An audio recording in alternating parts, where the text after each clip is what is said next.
Hello, my friend. On today's episode, I'm speaking with Ben, and in this episode, we talk about how much it sucks to hire the wrong person for your team, how much mental energy, time, and money we waste by hiring the wrong person, and we give you some tips for how to improve your hiring process, specifically how to make your interview process more like a team tryout. So instead of just talking to your candidates, you're asking to see them in action. It's a great episode for you if you're hiring or plan to hire more someday. So let's dive in.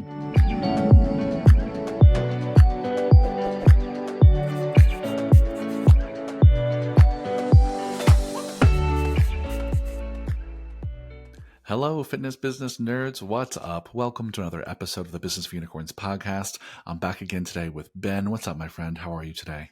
I'm great. Thanks for having me. Yeah, I'm so excited you're here. Before we dive into today's conversation, which is all about some kind of pro tips for hiring, I want to just make sure you all know that for the first time ever, Business for Unicorns and Perform Better are coordinating efforts. We're combining our superpowers to create something called the Gym Owner Masterclass.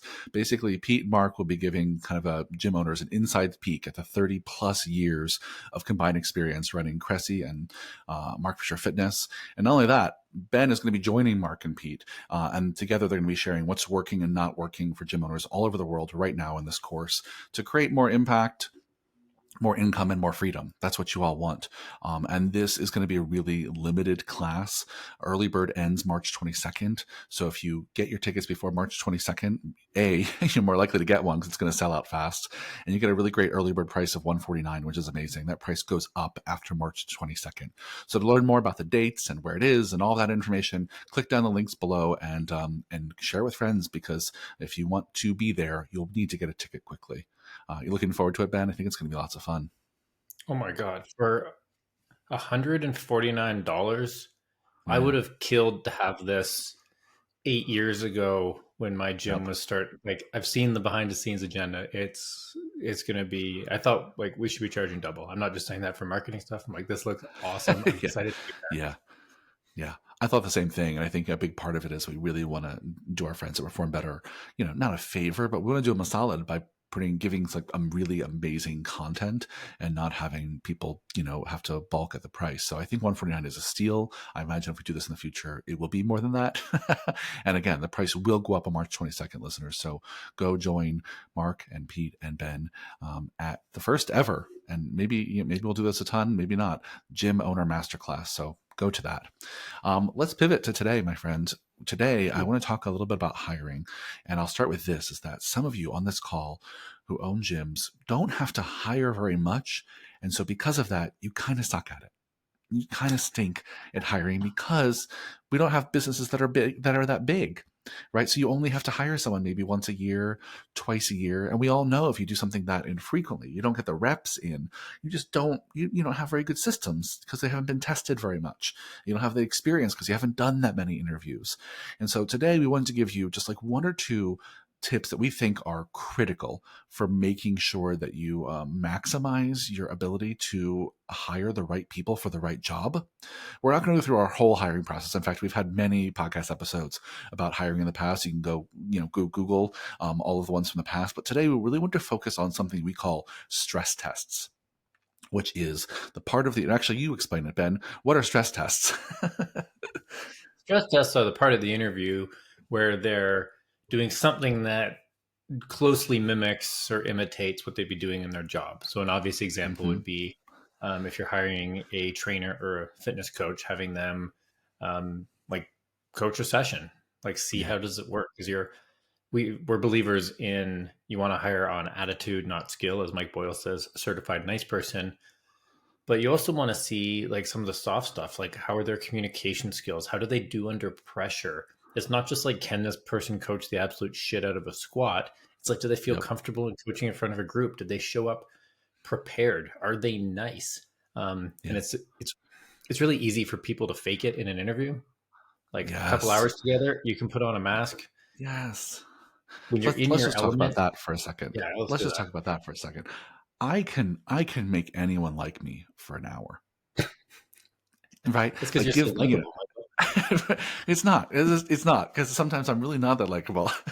But give me an hour and know that this person has potential to hire me. or it's this is not true in my life, but let's just say as an example, like meeting my my partner's in-laws, my partner's family.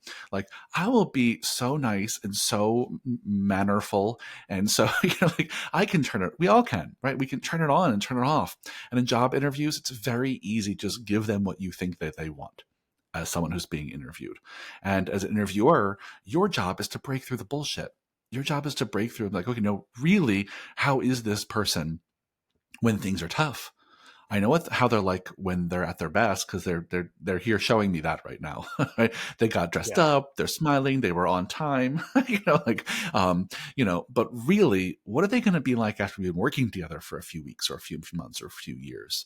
And it's really hard to do that if your interview process is only like a few one-on-one conversations, because that's not real life. That's not actually their job. So the stress test is stressing this because I think it's so critical. It is one of the most important tools you have as a hiring person to hire people and really get a peek into what are they really like. Will we ever know in a hiring process? Maybe not, but this is the closest we've ever become. Before we dive into like all the strategies, I know you started mentioning them, Ben. Can you just say a little bit about when people don't do this? When people don't have a stress test in their hiring process, what are some of the outcomes we've seen? Let me list a bunch of bad things, Michael. Yes, Um, exactly. yeah, I it's want to gonna be scare like them. this. Yeah, like there's definitely the like shit. We made a bad hire and we had to let them go a few Mhm. weeks in, which you just lost a bit of money and a lot of time. Um, Yes. I'd say it's been worded to me as like this person's different than I thought they were because Yes. they were putting on a show in the interview and then it turned out to be like a dick or worried about, I don't know, they're nickel and diming on stupid policies or whatever. Um, Yes. Maybe they're you can just you can it's hard to identify a misalignment of values, but it usually comes with a feeling of friction or discomfort. I can be like, Hmm. "Ooh, that person doesn't share my value number 3," but you are going to be Yeah. like, "Something about this person just grinds my fucking gears," and you're going to have Yes. that. Your clients are going to notice, especially in a client-facing role, which almost every hire in every gym is client-facing. Be like, "Who's this person? They don't seem like they're the right fit." Hmm. Um, yeah, and I guess at the end of the day, you said yes to somebody. So that means you had to say no to hopefully a few other potentially good candidates. Yep. Now a month goes by and you hired the wrong person. You had to pay them for that month. Now you have to go Yep. back to the fucking drawing board because the 3 people you said no to when you picked this person now have other jobs and you're back to square one. That's the Yeah. picture we want to paint. Yeah, 100%. And like that's real. When Unicorn Society members come to me like, hey, I just, hired this person with me for a few months. I don't think it's going to work out. I'm like, okay, well, walk me through the hiring process. And without fail, literally 9 times out of 10, when I get to, okay, well, what did you do for the stress test? They're like, we didn't do one. And I'll say this, I've been that person at MFF. We don't have that many examples of bad hires at MFF, but the ones we do have, we didn't do a stress test for. And again, I'm not trying to paint it like a silver bullet. Like when you do a stress test, you're not 100% guaranteed to get the right hire, but it is way more likely because you're spending more time with the person under pressure, demonstrating skills they say they have. And when we haven't done that, we've also made some bad hires. So just don't be me. Don't be me. So let's just talk a little bit about what this looks like. So let me just share this. The way I think about stress tests is that let's just say I'm hiring someone and I say, cool, tell me about a time when you excelled at convincing people to buy something in a sales conversation.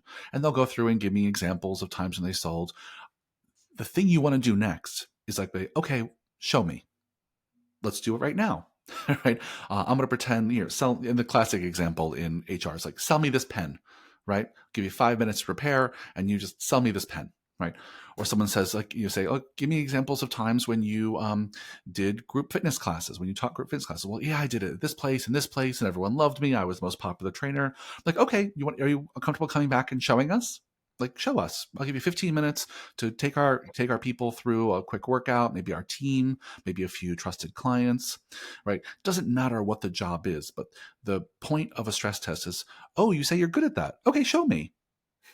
Right? That's it. That's the energy of this. And I mean that in the most positive way. Like, yeah, I want to believe you. Great. So just show it to me. Right? Yeah. But yeah, give me a few examples, Ben, of what this has looked like for you, or what examples you've seen from Unicorn Society members. Yeah, absolutely. I just wanted to highlight there because you said it, and I think it's worth repeating. This isn't like a bitch, I don't trust you, actions speak louder than words perspective. Sure. This is coming from like an, oh wow, it sounds awesome. That's a skill you developed over time and you're really proud. I'd love to see that Great. in action. Can you show me? Yeah. We're not just sitting Yeah. there scowling at people. We're like giving them a chance to, like, if you, I don't know, if you're walking into an artist's shop and they were raving to you about coffee beforehand about how good they are at art, they're going to want to show you their work. Yeah. And this is coming from that place of like optimism and curiosity. So I wanted to double down on that because originally, like, oh, show me comes across as like combative as hell, and that's not what we mean at all. Totally. Yeah. I think for the purpose of this podcast, I wanted to seem a little bit cynical. And Oh, in okay. real life, and in real life, like I want it to be generous, you know. Right. But in this podcast, I'm like, no, I actually don't believe you until you show me. I don't know that you're good at that, right? You This is telling me fair. you're good at that is actually not helpful to this process. You showing it to me talking to past references who also tell me you're good at this thing, all of that builds up this body of evidence. Oh, they are really good at it. They told me they're good at it. Their references told me they're good at it. And then they showed me they were good at it. And that last they showed me is the most important part, because they're not just showing you they're good at something, they're showing you they're good at something under pressure in a new environment, right? And that makes it even harder to be good at the thing, even if you're good at it, right? Yeah. And so, so I think if they can have a great sales conversation with you under pressure, or show you how they interact with clients on the floor under pressure, or make up a warm up or a program on the fly under pressure, then they're really good at it, because that interview Yeah. process adds a lot of pressure. So, yeah, how Let's about do some let's do examples? some examples. Yeah. Yeah. So the easiest one to do a stress test for, in my opinion, is hiring a trainer slash fitness coach slash coach, whatever the terminology you use in your facility is, because it's really just getting them to Hmm. teach a version of whatever you offer. So if Yep. you're large group training, you're probably going to want them to do a large group training session. If you're mostly small group training, you're probably going to want them to do a small group training session. Same applies for one-on-one. And there's a few different ways to do this. Probably the absolute best, which in my opinion, which is also the most logistically challenging to pull off, is if you do small group training with 4 to 6 people in a session, you get 4 to 6 of your clients to come in, and this person coaches those clients through some stuff. Clearly, that's logistically very challenging. You've got to get clients to come in. You get the idea. But you can definitely do a practical interview where you could have 2 or 3 of your staff pretend to be clients and have the same goals and obstacles that your avatar does, and this prospective candidate like teaches through whatever appropriate amount of time you feel necessary. Probably wouldn't do like a Yeah. 5 minute warm up only, but you also might not need to do a full 1 hour session. And I would probably have one person, ideally you, being an observer more than a client, because you can Yep. see what are the things that are doing really well, what are the things that are doing less well. Because we want to see, as Michael had mentioned earlier, is there an alignment between what they say they're good at and what they're actually good at, or are they full of hot air? But two, like, I've had this conversation numerous times. Your ideal candidate might be out there, someone who's got exceptional soft skills and incredible punctuality and integrity and has a bachelor's of kinesiology or human kinetics, and they interned at Cressy's place and they've got a decade in the industry. And that Hmm. person's also kind of a unicorn. You're probably going to get somebody, for most of us, who is like a couple years experience, maybe a client who wants to become a coach. So we're not just evaluating for how good is this person at doing this thing. We're seeing, did they tell us the truth about where they think they're at? And more Hmm. importantly, if you are going to hire them, because nobody's perfect, you just want to know, what are the gaps you got to work on? Did they not know the technical coaching side of things, or is it a little bit more communication and soft skills? Yeah, 100%. And I'll give you a few examples for non-fitness jobs. If you're hiring a front desk person or a salesperson or a GM of some kind, anything that you expect them to be good at in their job, you can test for.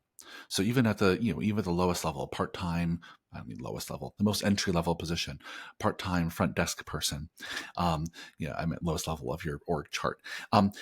I would still have that person come in and do even a 15-minute stress test. Hey, 5 o'clock is our busiest time. I'm just going to have you stand in front of the front desk and introduce yourself to people for 15 minutes. I'm going to be there with you. I just want to see how you interact with people as they're coming in.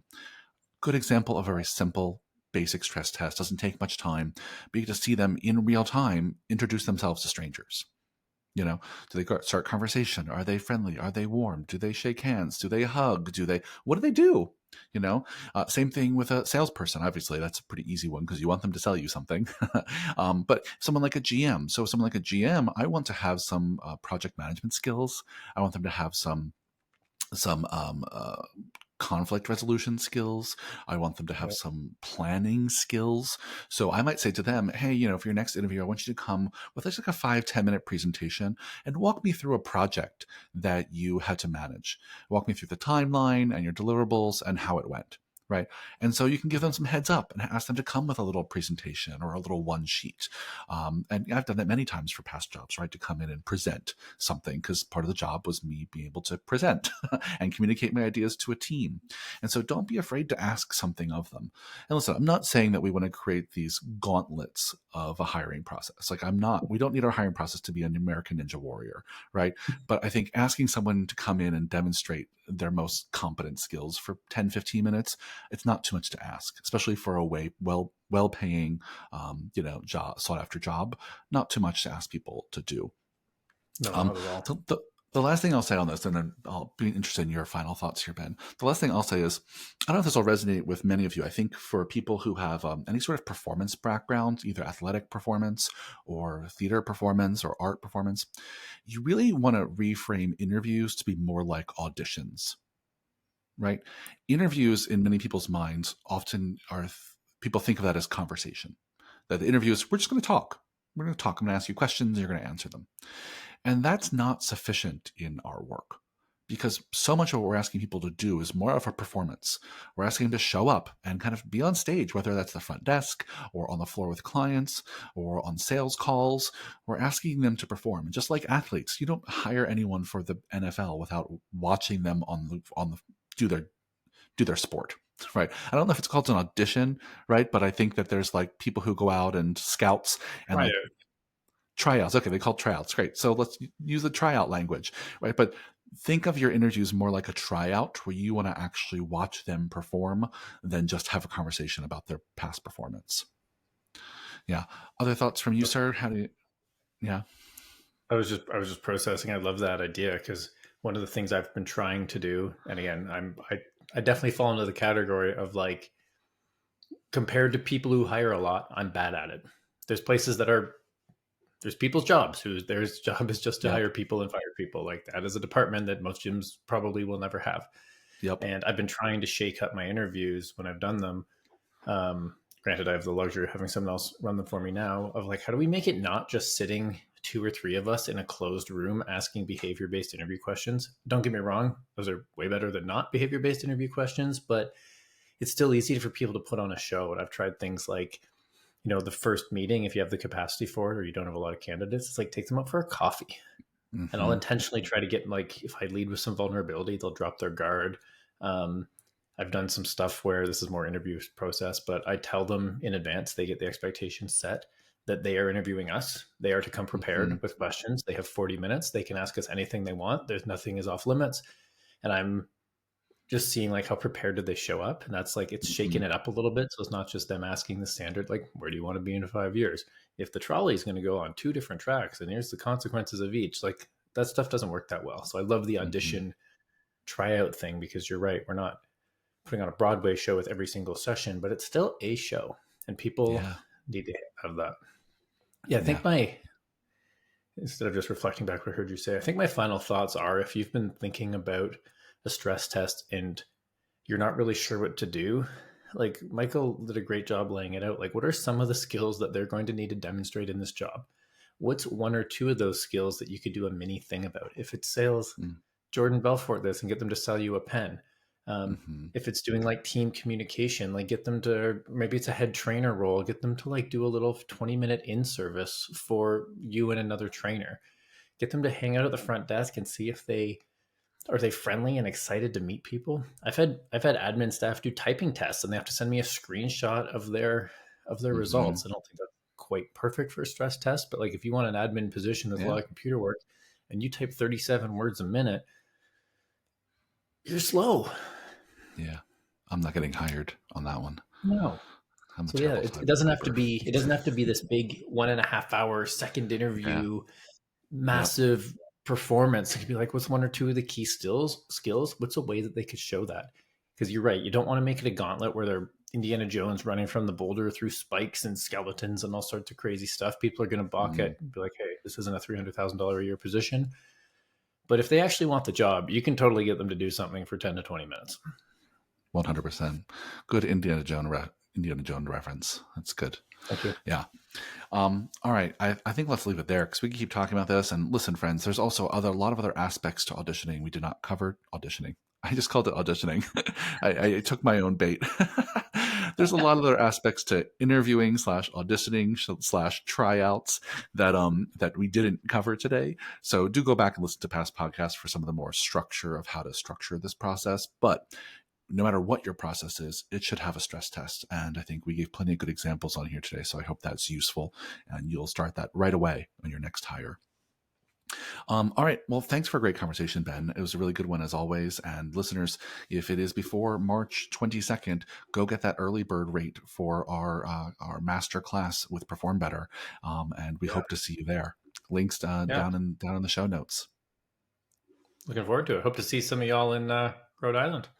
Yeah, go join Ben. It's going to be a blast. All right. Well, thanks for a great conversation. See y'all in the next one. Bye, Ben. Bye bye.